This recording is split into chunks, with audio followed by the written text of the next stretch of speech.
Just like when you learn to drive, boundary setting takes practice. You're not going to get it perfect all the time, and that's okay. The goal isn't perfection, it's awareness.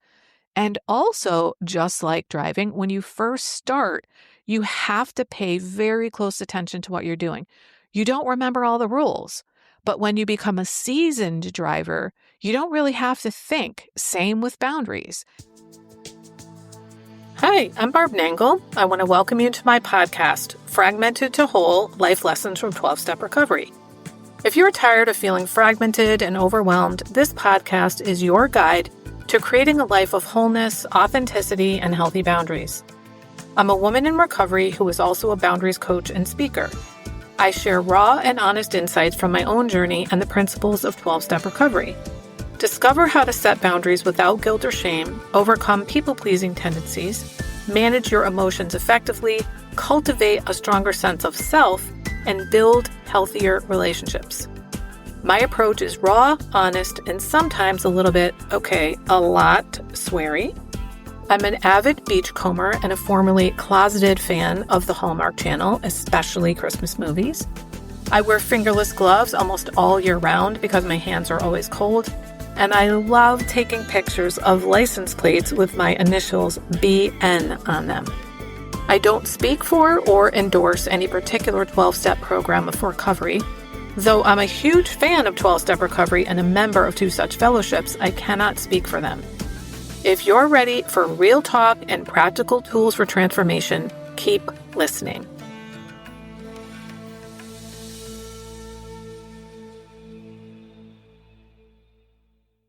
This is episode 321, Why Boundaries Are the Rules of the Road for Life, with 10 examples. This morning, I was driving home from my sweetheart's house, and there's this one particular intersection where people very frequently turn left on red, and it really irritates me. There have been quite a few times when I've actually taken photos at that stoplight of people running the red light and posted them online with a caption something like, "This is a boundary violation." As I was driving today, it occurred to me the reason we have rules of the road is because they're social boundaries. They exist to prevent harm, to reduce accidents, and to create flow. When everyone keeps the focus on themselves, staying in their lane, following the rules, respecting others' boundaries, things run much more smoothly. So today, I'm going to walk you through some of the most common rules of the road and how they map onto the concept of boundaries in life. I'll talk about what each rule does in traffic, what happens when it's violated, and how it translates to social or emotional boundaries. So this is about how red lights, turn signals, and speed limits mirror your personal boundaries and what happens when you ignore them. So number one is stop at red lights and stop signs. The traffic purpose is to prevent collisions at intersections and regulate the flow of traffic. When everybody obeys the red light, stopping before it turns red, and not going after it turns red, traffic flows safely. People are where you expect them to be, and you don't get hit by someone blowing through the red light. The boundary parallel is know when to pause. In life, that means not pushing through when you're exhausted or emotionally flooded, and not reacting impulsively in the heat of the moment. When we pause before reacting, we avoid emotional and relational collisions. And as you may have heard 1,000 times, my number one tool of recovery is pausing. Number two, yield to oncoming traffic. So when there's a yield sign, the purpose is to prevent crashes by giving others the right of way when appropriate. Yield signs are there for a reason. When you follow them, everything flows. You're not being a doormat. You're following a structure that protects everyone. And the boundary parallel is that yielding doesn't mean you're weak. It means you're wise. Sometimes it just doesn't make sense to plow forward. I think of this as pick your battles. Conserve your energy and yield when the situation calls for it, whether it's to a person or a circumstance. Number three, stay in your lane. The traffic purpose is to prevent chaos and collisions.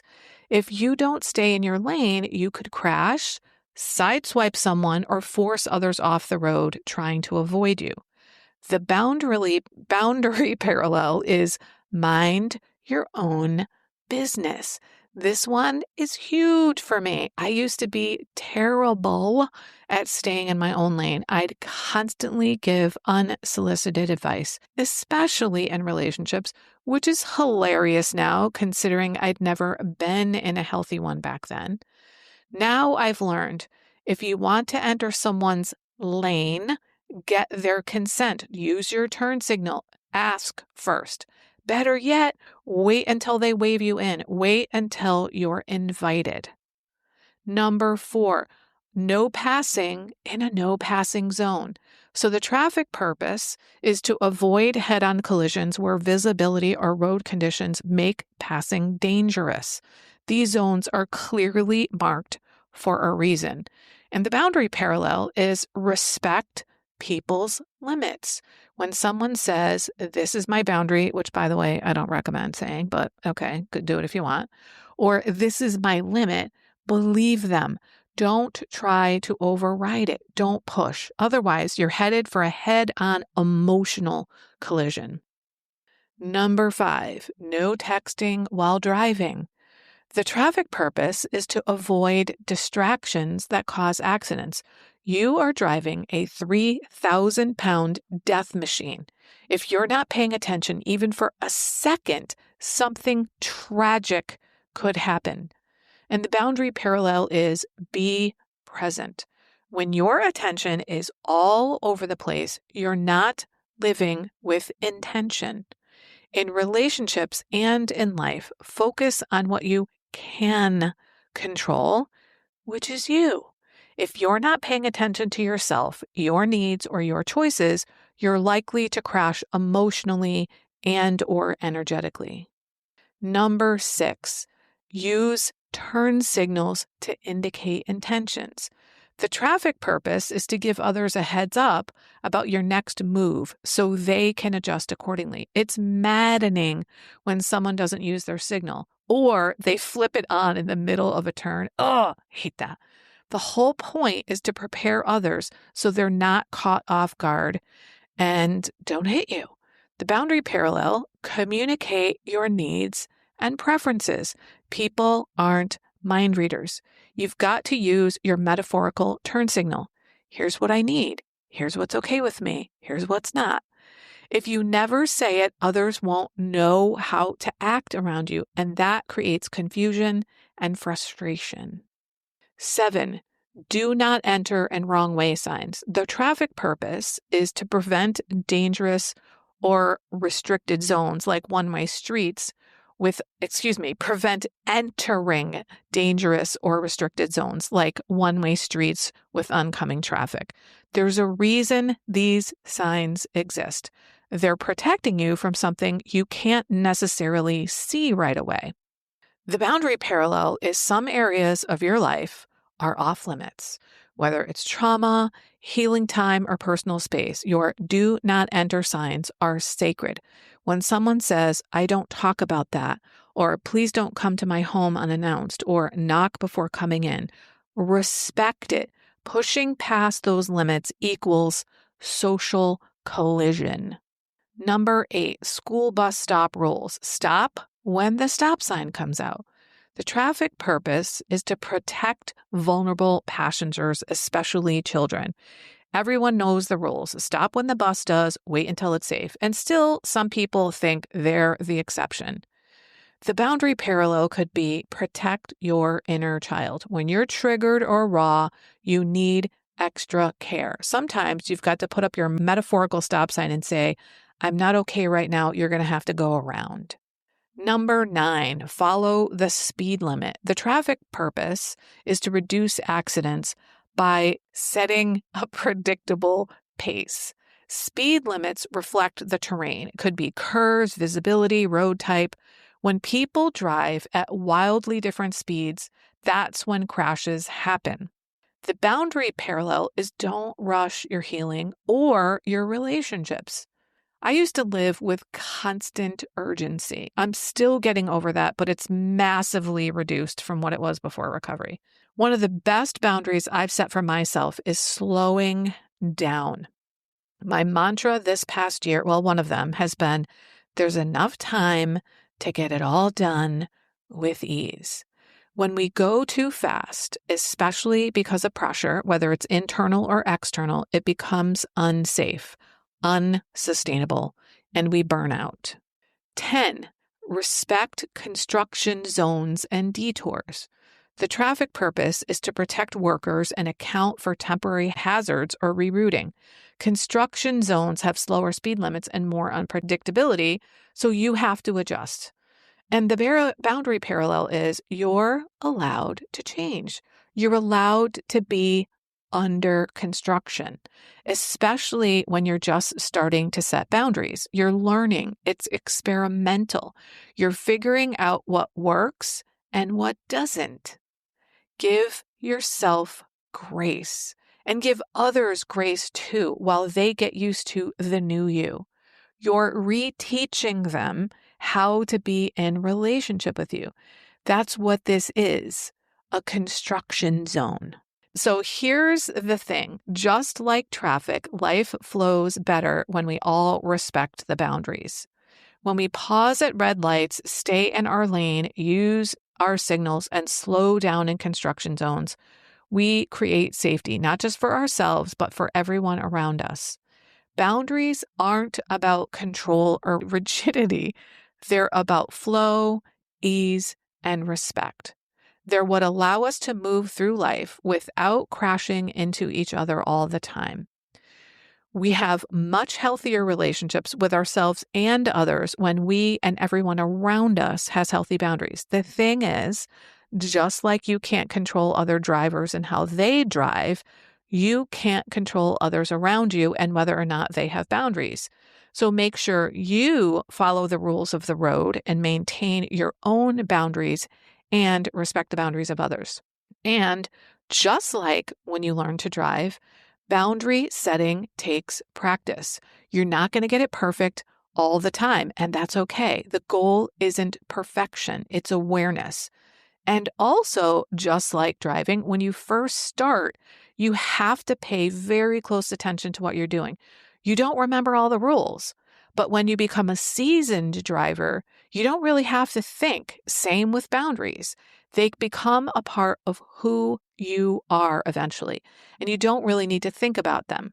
Personally, I think of it like this. I don't set boundaries. I have boundaries, but it didn't used to be like that. Just like when I was a new driver, when I was new with boundaries, I had to pay very close attention to what was going on internally and externally to decide what was the right course of action for me and those around me in that moment. So the next time you feel yourself veering into someone's lane or blowing through an emotional red light, pause. Ask yourself, what would the rules of the road say here? Because when you live with boundaries, you move through life like a skilled driver, calm, clear, and in control of your own ride. If you've been waiting for the right time to honor yourself more fully, this is your invitation. This August, I'm inviting a select number of women to take the first step toward a life where your time, energy, and well-being are no longer an afterthought. When you enroll in private coaching this month, you'll receive my Jump Start Your Boundaries toolkit. Inside, you'll find tools that speak directly to the real struggles so many of us face. Overgiving, saying yes when we mean no, carrying guilt for even having needs, and believing that self-care is selfish. It's not. This is your chance to jump start your boundaries, to reclaim your dignity, your grace, and your rightful place at the center of your own life. You get the toolkit immediately, but if you'd prefer to begin our coaching sessions in September, you can, but you must sign up in August to access the toolkit. Go to barbchat.net to sign up for a call and take the first step toward becoming the woman you already are, grounded, worthy, and unshakably whole. Hi, I'm Barb Nangle. I want to welcome you to my podcast, Fragmented to Whole, Life Lessons from 12-Step Recovery. If you're tired of feeling fragmented and overwhelmed, this podcast is your guide to creating a life of wholeness, authenticity, and healthy boundaries. I'm a woman in recovery who is also a boundaries coach and speaker. I share raw and honest insights from my own journey and the principles of 12-Step Recovery. Discover how to set boundaries without guilt or shame, overcome people-pleasing tendencies, manage your emotions effectively, cultivate a stronger sense of self, and build healthier relationships. My approach is raw, honest, and sometimes a little bit, a lot sweary. I'm an avid beachcomber and a formerly closeted fan of the Hallmark Channel, especially Christmas movies. I wear fingerless gloves almost all year round because my hands are always cold. And I love taking pictures of license plates with my initials BN on them. I don't speak for or endorse any particular 12-step program of recovery. Though I'm a huge fan of 12-step recovery and a member of two such fellowships, I cannot speak for them. If you're ready for real talk and practical tools for transformation, keep listening.